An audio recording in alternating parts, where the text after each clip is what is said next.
My first job was at a restaurant. When I was 12 years old, I was a dishwasher at a Mexican seafood restaurant. Yeah, my grandma wanted me to stay busy on the weekends. Where I was just like, man, you know, there's like basketball, soccer, you know. She was like, that stuff costs money, this makes money, you gotta think, you know. Yeah, every Saturday and Sunday from 10 a.m. to 10 p.m., little 12-year-old me just washing dishes, you know. It wasn't that bad. My coworker, that dude, he was 11. I was his supervisor. I remember my first weekend there, the older Mexican dudes got mad because I kept changing the radio. I couldn't get motivated to the songs that they worked to, man.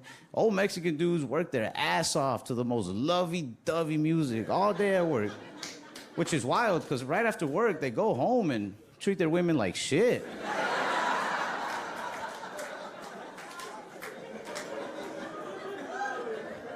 I remember one of the guys there, he invited us to a cookout at his house, and it was wild to see him go from chopping onions at work like, ¿Sabes que me gustas tanto? And then that same night, he's yelling at his wife like, pendeja, vete pa' dentro. I felt so bad for her. I was like, oh my God, he's a sweetheart to us. I was like, maybe you should get a job with us, lady. Could save your marriage. Yeah, I kept changing the radio, and he screamed at me. He's like, no toques el radio, don't touch the radio. I was like, oh, damn.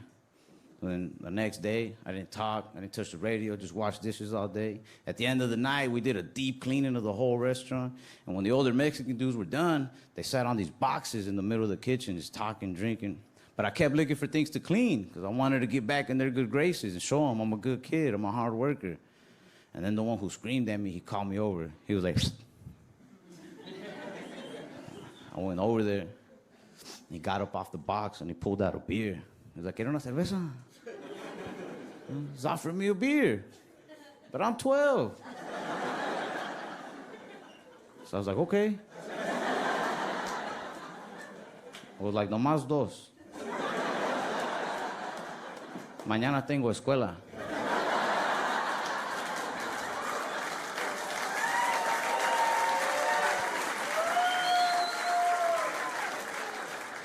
For any of my non-Spanish speaking friends, I basically let them know 2 is my cap because I have school tomorrow. No offense, but I don't want to work here the rest of my life with y'all.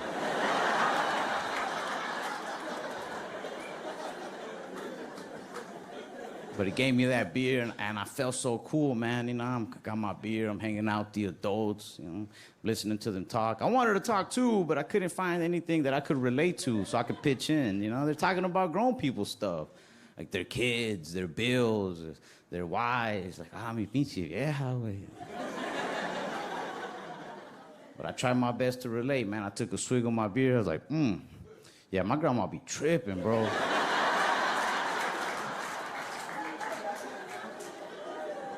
I was like, she never believes me. I take showers.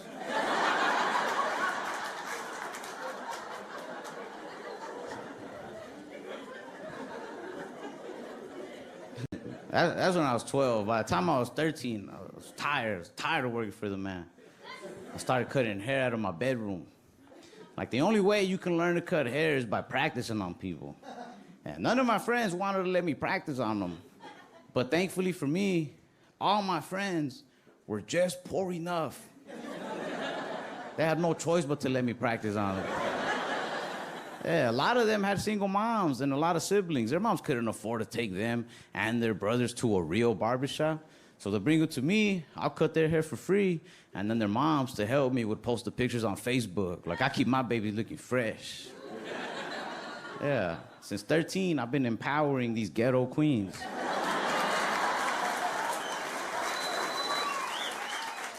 It's just that sometimes they would get too personal with the post, you know? They'd post the pictures of the cuts, and they'd be like, I keep my babies nice, fresh, and clean cut, and I do it on my own. No man paid for this. And I'd be in the comments like, if anybody else needs a free haircut,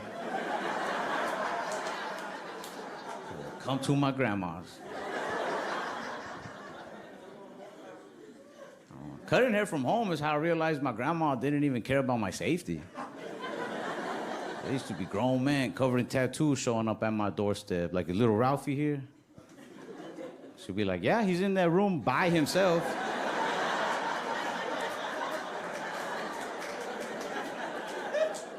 She even would leave me alone with him sometimes. I saw her pulling out the driveway, and I ran out there. I was like, Grandma, what are you doing? There's an adult in there. She was like, yeah, he'll watch you. I'll be right back.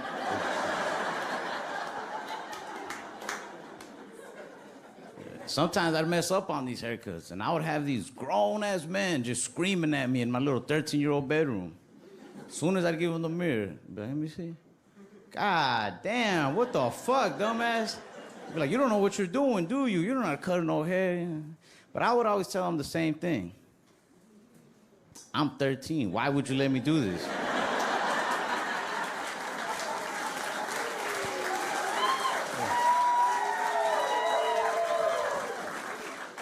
And then I'd go off on them. I'm like, you walked into a room covered in Dragon Ball Z posters. And you really expected a quality cut from a dude who's never even seen titties in real life. I said, no, sir, you don't know what you're doing. Grandma, escort this gentleman out the door.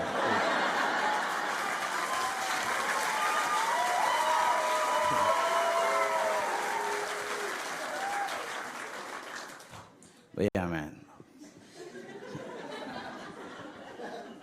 I love being able to travel now, you know. It's opened my mind to a lot of things. I didn't realize this, but I take some things for granted that people in other places, you know, they'd appreciate more, and vice versa. I was in Canada a while back, and I was talking to this girl. I said, it's so cool how in Canada you guys have legal weed across the nation. And she was like, you don't know what the fuck you're talking about. I was like, oh my God, I don't. She said, where are you from? I said, I'm from Texas. She was like, you see, in Canada, we need to be more like Texas, because y'all have guns. We need guns. I need a gun. I was like, I think you'll be all right. I think you just need somebody to talk to. She was like, you don't get it, you know? We don't all want legal weed, because what a lot of people don't see is that when Canada legalized weed, it came with a lot of bullshit. They gave the police more power. Now they can pull you over, search you for no real reason at all. They treat you bad. There's been an increase in police brutality cases, and she's going on. And I don't know if that stuff is true, but even if it is, it's like unfair treatment as a trade-off for legal weed. I'd take it. Right? I was like, look, it sounds to me like what you're going through, it don't sound that bad. It feels like if you grew up in a household with like very strict but polite parents. They treat you right, but they don't let you smoke. And then one day, these parents were like, all right, you can smoke weed in this house, but also, we're gonna start hitting you now. I'd be like, all right, as long as I'm high when you're hitting me, we'll literally go hit for hit.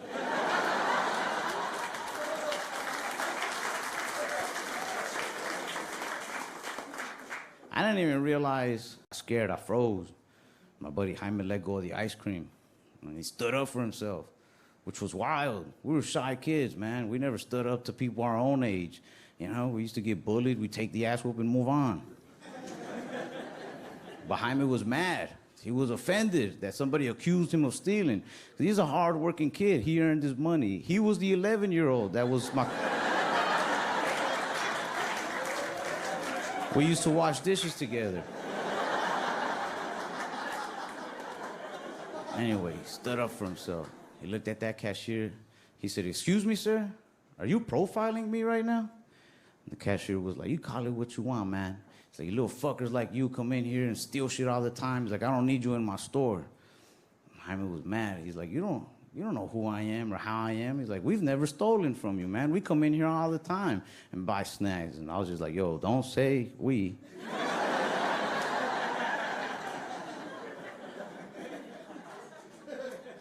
He's like, you don't have any right to talk to us like that. He's like, you may not know this from looking at me, but I'm a hardworking kid. I earn my money.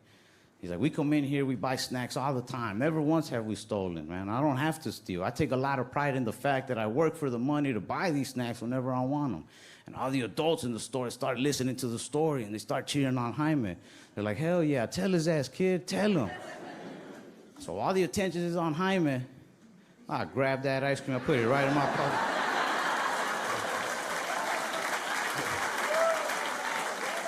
That dude was like a profile. He just got the wrong one.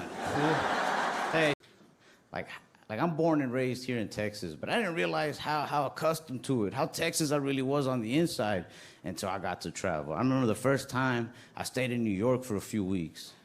I was like 20 maybe, and my buddy was pointing out to me. He's like, hey man, have you noticed how over here nobody can walk around with guns? He's like, the police can have guns, we can't have guns, only the police can. I was like, dang, for real? Am I Republican? Don't take that too serious. These are just jokes. It just threw me off is all, because I'm not used to that. I mean, don't get me wrong, I'm used to, yeah, the police walk around, they have their gun at the holster. Sometimes they might even eyeball you a little bit.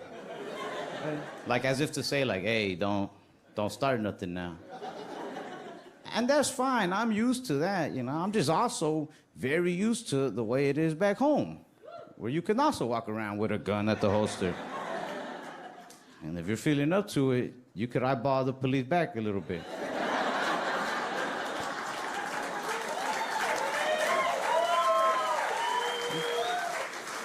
You'd be like, hey, you neither now.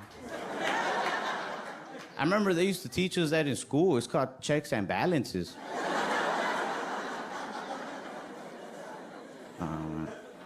I went to Canada. I asked them about their gun laws. I asked a few different people. And from what I could tell in Canada, it's like extremely difficult to get a gun, but if you can get one, you can only keep it at your house, which I guess that sucks, because what if you have enemies to kill? What do you do then? You have to invite them over? I was like, yo, this is why you Canadians get that stereotype that you're all polite, man, because somebody does you dirty, you're like, what? You slept with my wife?